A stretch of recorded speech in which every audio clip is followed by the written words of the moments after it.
Hello friends. जैसा कि हम लोग जानते हैं कि 70th बीपीएससी मेंस का फॉर्म एंड एग्ज़ामिनेशन डेट आ गया है। ठीक, 25 तारीख से शुरू है आपका।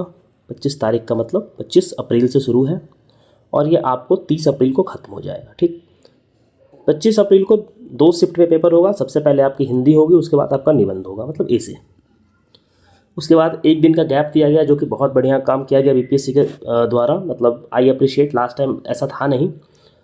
तो 26 तारीख को आपका जो प्रथम पेपर है वो होगा और उसके बाद 28 तारीख को आपका जीएस पेपर 2 होगा। मतलब 26 को जीएस 1 एंड 28 को GS 2, which is also good thing, क्योंकि इसमें एक दिन का गैप दिया गया है।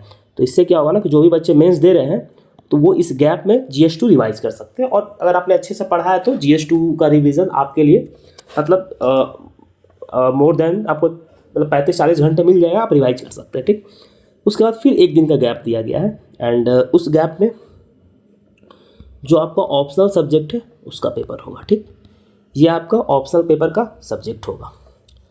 तो देखिए आपका और जिसका जो सीडीपीओ है उन लोगों का अलग से है, तो वो तो अलग है। जो सीडीपीओ का है उनका होगा। तो आपका 29 तारीख को 12 बजे तक आपका 70th बीपीएससी जो कि जनरल मतलब सिविल सर्विसेज के लिए हैं उनका पेपर कंप्लीट हो जाएगा। मतलब 25 से 29। ये तो चलिए हम लोग को पता चल गया।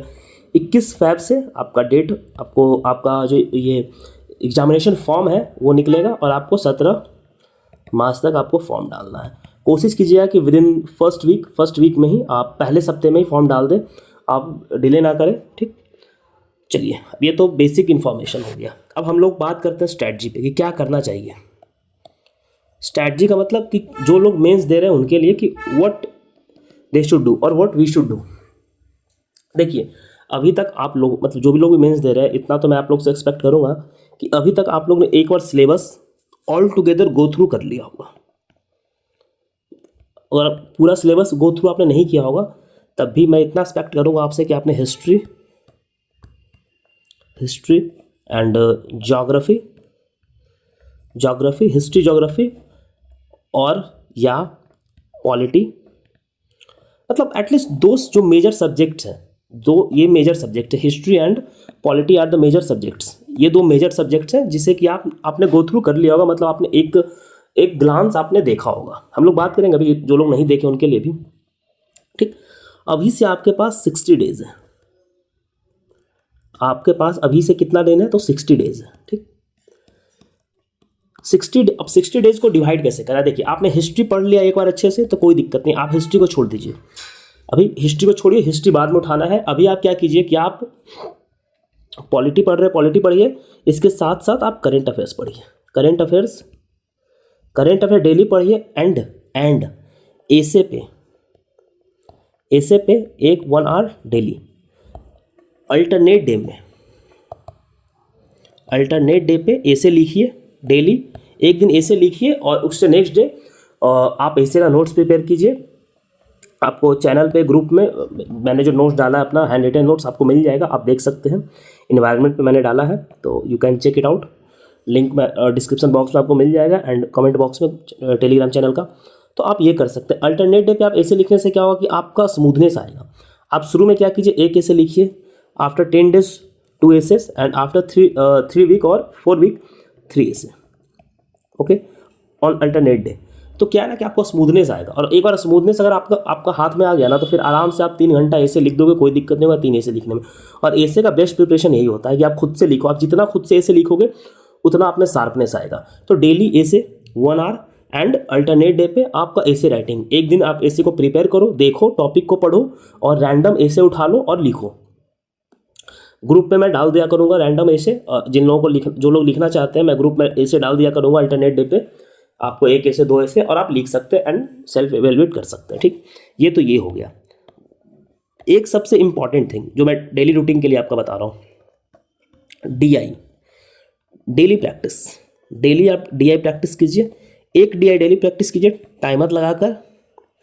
आपको 20 मिनट का टाइमर लगाना है, 20 मिनट्स का टाइमर लगाना है, डेली प्रैक्टिस करना एक डीआई। ठीक, आप पहला 10 दिन डेली एक डीआई प्रैक्टिस कीजिए, रोज शाम में या फिर जब भी आपको टाइम मिलता है डेली करना है। 20 मिनट आपको लगा के। फिर after 10 days 2 DI 35 minutes, 2DI 35 minutes.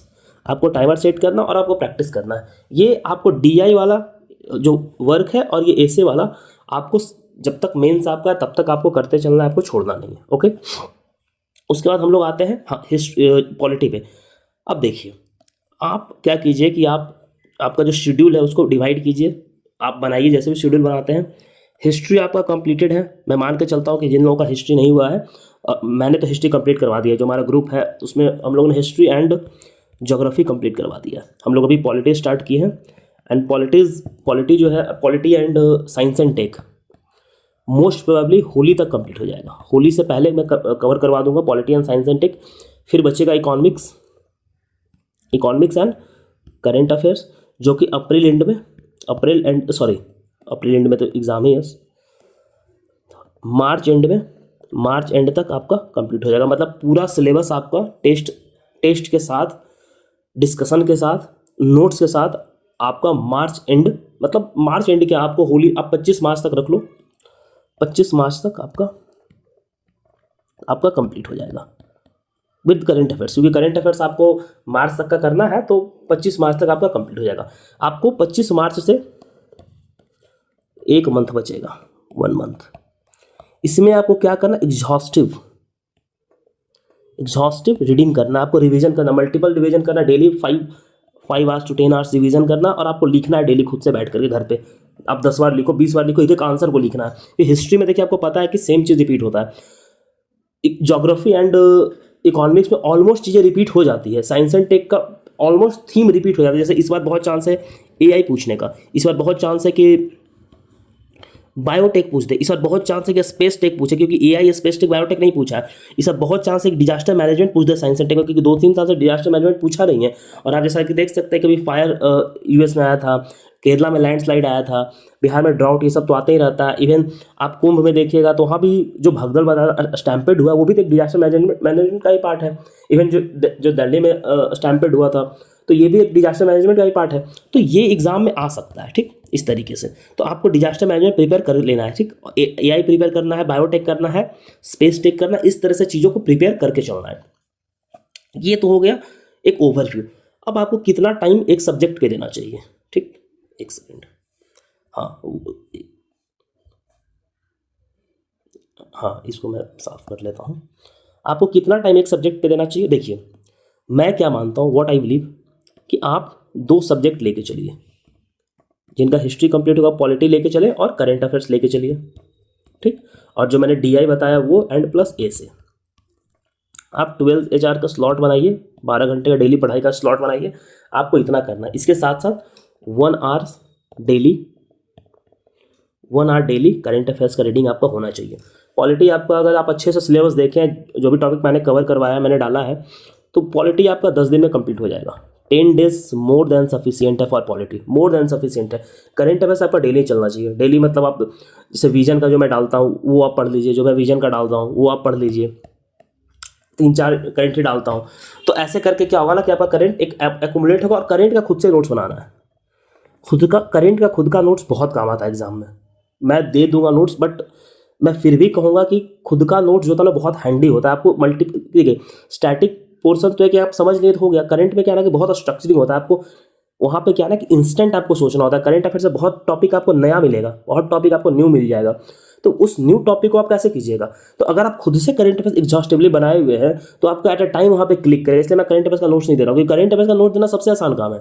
Paper से मैं कॉपी पेस्ट करूँगा, विजन का उठाऊंगा, वहाँ से कॉपी पेस्ट जो लोग करते हैं कॉपी पेस्ट करूँगा, डाल दूंगा। मेरे लिए बहुत आसान काम है करना। मैं करंट का इसलिए अवॉइड कर रहा हूँ थोड़ा, कि करंट का तो मैं डिस्कशन करवाऊंगा। तो ये नहीं सोचना है प्रॉपर डिस्कशन करेंगे करंट अफेयर्स का, हम लोग जैसे प्री में करते थे वैसे मेंस में भी करेंगे। लेकिन मैं चाह रहा हूँ कि आप लोग खुद से करंट अफेयर्स का नोट्स बनाइए, एकदम प्रॉपर स्ट्रक्चरिंग में, कि जैसा आपका नोट्स रहेगा वैसा ही आपको एग्जाम में भी लिखना है। इसीलिए मैं कह रहा हूँ कि करंट अफेयर्स बहुत सारा जो टॉपिक होता है ना वो नया देखने को मिलता है। तो आप ये काम कीजिए, जब आपका पॉलिटी खत्म हो जाता है तो आप इकोनॉमिक्स प्लस ज्योग्राफी उठा लीजिए। जिनका ये खत्म, जो इनका इकोनॉमिक्स ज्योग्राफी खत्म हो गया वो उठा लेंगे। साइंस एंड टेक उठा लीजिए। साइंस एंड टेक आपको 3 से 4 दिन में आपका साइंस एंड टेक खत्म हो जाना चाहिए। उसके बाद फिर से हिस्ट्री उठाइए। तो ये साइकिल को ना रिपीटेड रखिए। और जैसे ही खत्म होगा उसके बाद क्या कीजिए कि आप 10 दिन में, 10 डेज में आपने पॉलिटी पहला 10 दिन में किया तो इसके बाद आप पॉलिटीज 5 डेज में करें, और अपना नोट्स से जो आपने नोट्स प्रिपेयर किया उससे रिवीजन कीजिए। ज्योग्राफी या फिर 2 डेज में करें, ठीक। तो इस तरीके से प्रिपेयर कीजिए। DI पे एंड ऐसे डेली जो मैंने आपको बताया वो करना है। DI एंड ऐसे डेली करना है, कोई कॉम्प्रोमाइज़ नहीं उसमें, ठीक। इस तरह से कीजिए। देखिए अब चलिए, ये तो बात हो गया स्ट्रैटेजी पे कैसे कैसे क्या करना है। मेंस का फॉर्म आ गया है, डेट आ गया, तो बहुत लोग पैनिक करते हैं, ठीक। बहुत लोग पैनिक है, बहुत लोगों का हार्ट बीट बढ़ा हुआ है, ठीक। देखिए मैं कोई मोटिवेशनल स्पीकर हूँ नहीं, मतलब मेरे पास कोई मोटिवेशन का चूरन है नहीं कि मैं आपको खिला दूंगा चूरन और आप मोटिवेट हो जाइएगा। और पर्सनली आप मुझसे पूछिए तो मैं इन सब चीज़ों में बिलीव नहीं करता हूँ, ठीक। कि वहाँ से मोटिवेशन ले लिया, वहाँ से ये ले लिया, ठीक है। हर इंसान लो फील करता है लाइफ में, सब लो फील करता है, आप भी करते हैं, सब लोग करता है, ठीक। तो मैं ज़्यादा प्रवचन नहीं दूंगा बिकॉज मेरे को ये सब मतलब होता नहीं मेरे से, ठीक। मैं आपको सिंपल कहूँगा कि यार आपके पास 2 महीने हैं लाइफ के, ठीक। ये 2 महीने हैं, इसके बाद आपका लाइफ बदल जाएगा। अगर आपने मेंस एकदम 2 महीना अगर आपने 12-14 घंटा पढ़ाई कर लिया, आपको पूरे लाइफ आप चिल से रहो, कोई दिक्कत नहीं है, ठीक। री एग्ज़ाम होगा नहीं होगा इस पर हम बात करेंगे अभी, क्या होगा उससे कोई मतलब नहीं। आप अपना कान बंद करो, आँख खुला रखो, दिमाग खुला रखो और पढ़ाई करो। कौन क्या बोलता नहीं बोलता उससे फ़र्क नहीं पड़ना चाहिए आपको। चुपचाप, और 50 जगह नोट्स मत देखना, मैं पहले बताता हूँ, 50 जगह नोट्स मत देखना। वैसे भी आज लोग नोट्स क्या कर रहे हैं, जैसे चोरी चकारी करके कॉपी पेस्टिंग चल रहा है नोट्स का, ठीक। तो बेकार ही है। जो लोग मेरा नोट्स फॉलो करो, मेरा करो, जो लोग कर रहे हो उन्हें पता है, तो मैं बताने की ज़रूरत नहीं, ठीक। आप ये काम कर सकते हो। 2 मंथ है, आप इतना पढ़ लो यार, SDM बन जाओगे, DSP बनोगे, तो इससे बड़ा मोटिवेशन और क्या चाहिए लाइफ में। अब पढ़ने के लिए मोटिवेशन कि तुम पढ़ के अगर DSP और SDM बनते हो तो इससे बड़ा मोटिवेशन क्या हो सकता है। तो अपने जो घर परिवार है, मम्मी पापा, उन लोगों का लाइक अच्छा फीलिंग होगा अगर तुम SDM DSP बनते हो तो। देखो इसलिए मैं कह रहा हूँ, मैं अच्छा मोटिवेशनल स्पीकर नहीं हूँ, अब मुझे बनना भी नहीं, फालतू चीज़ें। अगर मोटिवेशन आपको सेल्फ मोटिवेशन अगर नहीं आता है, सेल्फ मोटिवेशन अगर नहीं आ रहा है, तो फिर होता ना साइड से चूरन मोटिवेशन खिला कर कोई मोटिवेट नहीं कर पाएगा। इसलिए ठीक है, पैनिकनेस होगा, कुछ पढ़ा, बहुत लोग बोलेंगे कुछ पढ़े नहीं है, तो आप नोट्स रटिए, कुछ नहीं पढ़े हैं तो नोट्स आपको मिल जाएगा, आप ज्वाइन कर सकते हैं। हमारा जो हम लोग स्टार्ट किए हैं चल ही रहा है, ऑलमोस्ट टॉपिक 50% तो सिलेबस कवर हो ही चुका है, इवन 50 क्या, आई थिंक 60% सिलेबस कवर हो चुका है, ठीक। तो आप वहाँ ले लीजिए, बाकी आप पढ़ाई कीजिए, समय बचा नहीं है 2 मंथ। और हाँ, अब री एग्ज़ाम पे मैं आता हूँ, ठीक। देखिए री एग्ज़ाम होगा या नहीं होगा ये तो मुझे भी नहीं पता, किसी को नहीं पता, ठीक। पर्सनली मामला सब जुडिस है, सब जुडिस का मतलब मामला कोर्ट में है, तो लेट द जुडिशरी डिसाइड कि जुडिशरी क्या कहती है। आप किसको फॉलो कीजिएगा, आप BPSC को फॉलो कीजिएगा। क्यों BPSC को फॉलो कीजिएगा? क्योंकि BPSC ने प्री का एग्ज़ाम लिया, आपने प्री का एग्ज़ाम दिया, BPSC ने डेट निकाला आप मेंस का, तो आप उसको फॉलो कीजिएगा। आप BPSC के अकॉर्डिंग एग्ज़ाम को फॉलो कर रहे हैं ना, कि किसी टीचर के कहने के अकॉर्डिंग फॉलो कर रहे हैं कि हम री एग्ज़ाम करवा देंगे। अब तो आप खुद सोचिए कितना एक मतलब कॉमन लॉजिक का बात है।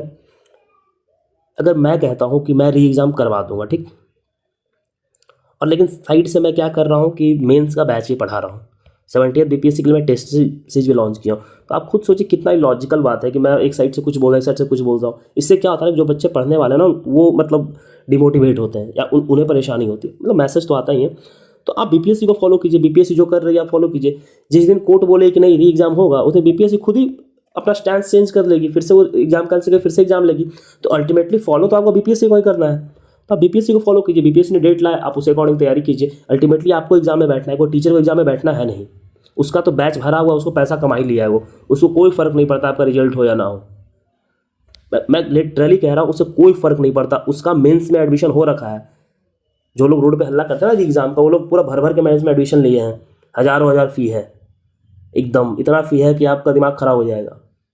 अब क्वालिटी के नाम पे क्या मिल रहा है सबको पता है, ठीक। तो आप BPSC को फॉलो करो, छोड़ो ये सब। री एग्ज़ाम होगा तो ठीक है, हम भी प्री देंगे। अगर आपका प्री हुआ इस बार तो मैं 100% गारंटी के साथ कहता हूँ आप अगली बार भी प्री निकाल लोगे। इससे टेंशन छोड़ दो, अगर इस बार हुआ तो अगले बार भी होगा, और 71वीं में भी होगा, 72वीं में भी होगा। मैं चाहता हूँ कि आपका 70वीं में ही पेपर क्लियर हो जाए, एग्जाम हो जाए, आपका रिजल्ट हो जाए, मतलब इन जेनरिक वे में मैं कह रहा हूँ, ठीक। तो इसलिए आप छोड़ो इन सब चीज़ों को, मतलब ध्यान मत दो। कोर्ट अगर डिसाइड करेगी ठीक है, कोर्ट अगर डिसाइड करती तो ठीक है। अब BPSC का डेट निकाल रही है तो BPSC बिना नीतीश जी के कॉन्सेंट से या फिर बिना गवर्नमेंट के कंसेंट से तो काम नहीं कर रही है। इतना बड़ा अगर मुद्दा कोई चीज़ बना है तो कितना कॉमन सेंस वाली बात है। ठीक, तो आप ये काम कीजिए। सिलेबस ऑलरेडी मैंने कवर कर दिया हूँ। आप जो लोग नए हैं वो वीडियो देख सकते हैं सिलेबस का, मैंने ऑलरेडी कवर कर दिया हूँ सिलेबस।